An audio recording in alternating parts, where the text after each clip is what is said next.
En France, on constate une tendance, une dualité.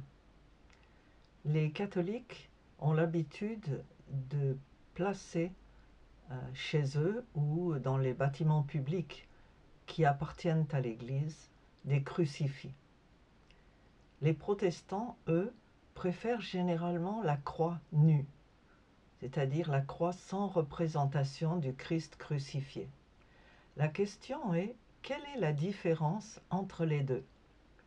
Si vous cherchez, vous trouverez que le crucifix, croix portant la représentation de Jésus-Christ crucifié, est devenu l'un des symboles les plus sacrés de la foi chrétienne, en France en particulier, évoluant d'un instrument de supplice romain au IVe siècle à une représentation de la passion et de la résurrection.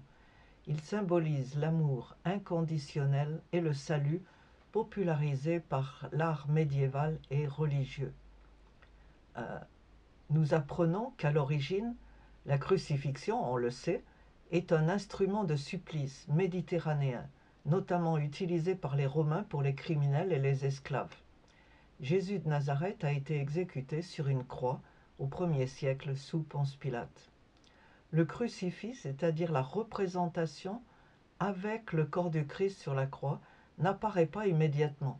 Il va se développer à partir du IVe siècle, après l'empereur Constantin, pour passer d'un signe de mort à un signe de victoire et de foi.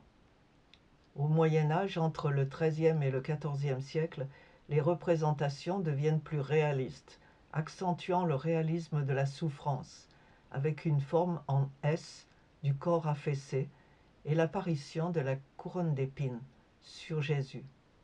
À la Renaissance, le crucifix s'impose comme un objet d'art et de dévotion personnelle, représentant le Christ mourant ou mort pour sauver le monde. Il incarne également l'amour de Dieu, le sacrifice, le triomphe sur le péché.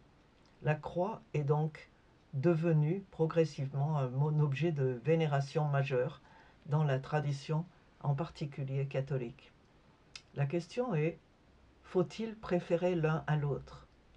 Le crucifix et la croix nue sont deux éléments de la même foi. Les deux représentent le centre du christianisme, la mort de Jésus sur la croix précédant sa résurrection et nous rappelant sa mort pour sauver l'humanité de son péché et lui ouvrir le ciel. Très souvent, les protestants qui préfèrent la croix nue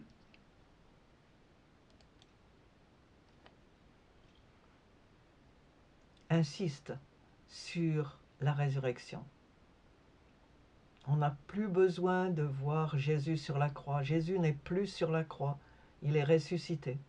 C'est ce qu'on dit habituellement. Mais réfléchissons-en. Réfléchissons à cette histoire-là.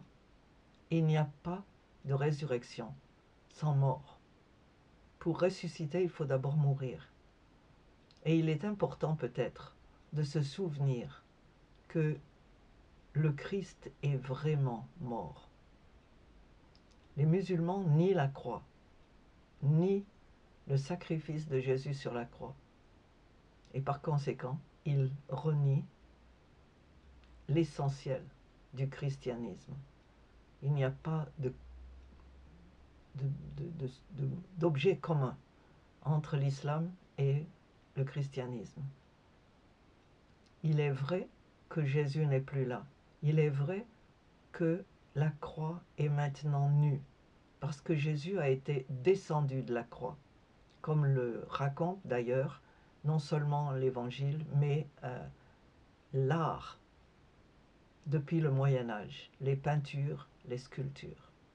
Mais il est important de se rappeler que Jésus est vraiment mort, qu'il a vraiment été crucifié. Et c'est ce que dit le crucifix.